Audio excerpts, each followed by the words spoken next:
Superboy, in the Young Justice universe, isn't just about throwing punches or having a perpetual grumpy face. He's a character with layers, someone who starts out as a living weapon fueled by anger and insecurity, and he grows into a true hero. So how does this half Kryptonian, half human clone move beyond Superman's shadow to find his own path? Let's break down Superboy's journey in the Young Justice series, especially Season 1 and Season 2, because Season 3 and 4 are shit and don't exist to me, and see why he's just more than Superman's brooding mini-me. What's up, y'all? This is Superhero Alley. This is a channel where we deep dive into the world of superheroes, animated series, and everything in between. Today, we're zooming in on Superboy of Young Justice. A character some must hate, some must love. You're entitled to your own opinion. But this is a video for people who want to further understand Superboy's character, but this is not an in-depth, really explanation. If y'all want to really deep dive into his character analysis, let me know. But I'll just try to keep this as brief and as, surface level knowledge as possible for new watchers of the show.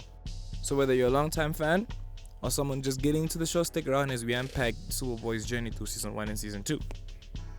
So first things first, who is Superboy?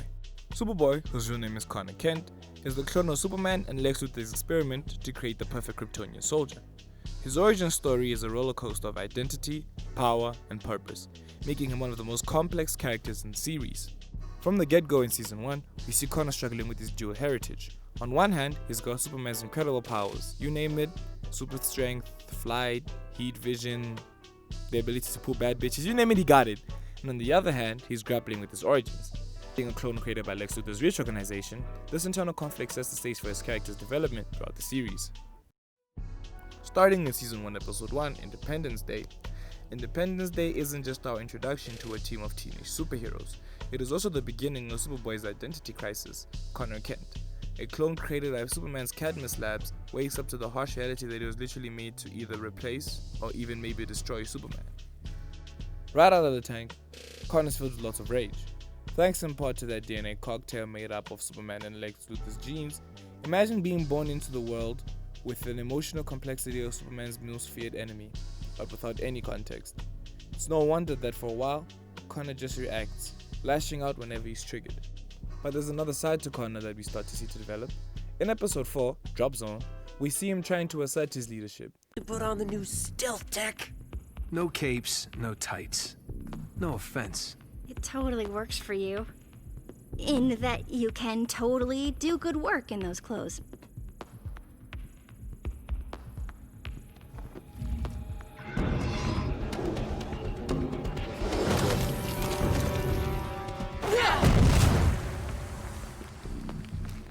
Knew I didn't need a line. And yet, creating a seismic event may not have helped us much with the covert. He just doesn't want to be known as Superman's replacement or his quote-unquote weapon. He wants to be his own person. Even though he struggles to control his anger, Connor's beginning to learn respect both for himself and his teammates. This episode hints at his potential growth. He's not just a brawler, he's learning to think and to listen. Then in Episode 12, Homefront, his relationship with Miss Martian really begins. Miss Martian isn't just his teammate. She's someone who sees past his anger and recognizes the vulnerability underneath.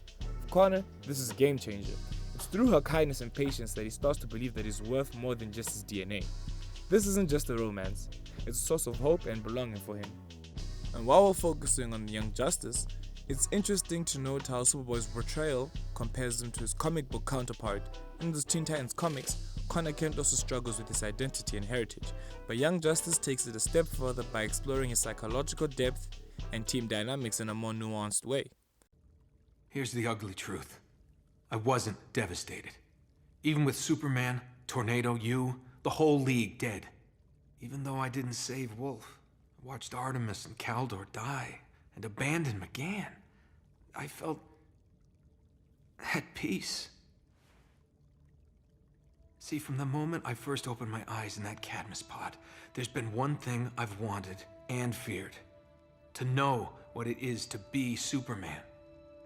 And I knew. So I was happy.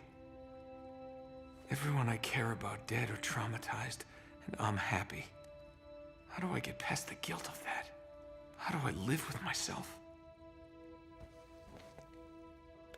I don't have any easy answers, Connor. But one thing's clear. Admitting it is the first step.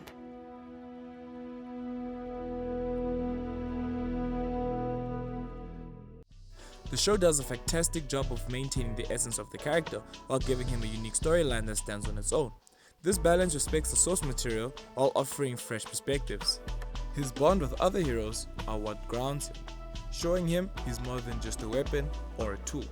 Connor is a clone, made to be a weapon, but he chooses something else. Instead of becoming Lex's puppet, he sides with his team and commits towards the path of heroism. It's not in his DNA that's defining him, it's his choices. The team did good work here. You did good work. Thanks. So, I heard you took a name. Yeah. Connor Kent. My secret identity is Clark Kent. I didn't know. I wasn't trying to... No, the thing is, I'm glad. Connor Kent. It seems right.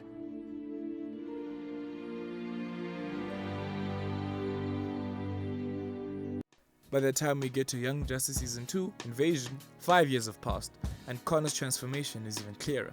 He's grown up a lot. Gone is the impulsive rage, and he's now a reliable, focused team member. Blue, break off! Whatever you're doing, break off before it kills you! No! It's not attacking! It's communicating! Communicating its pain! Listen!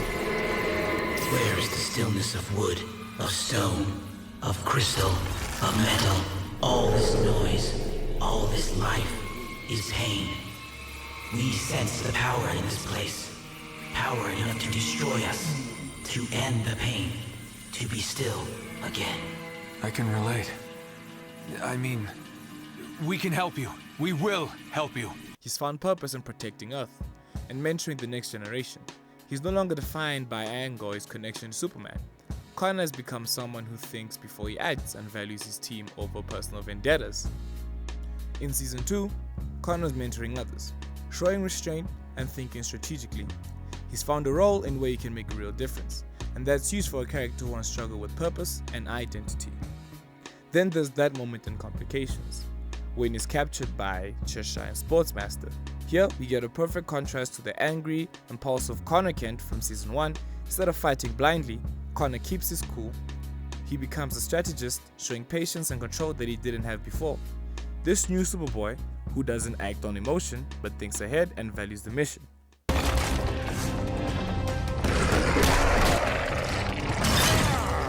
Superboy, Miss Martian, move!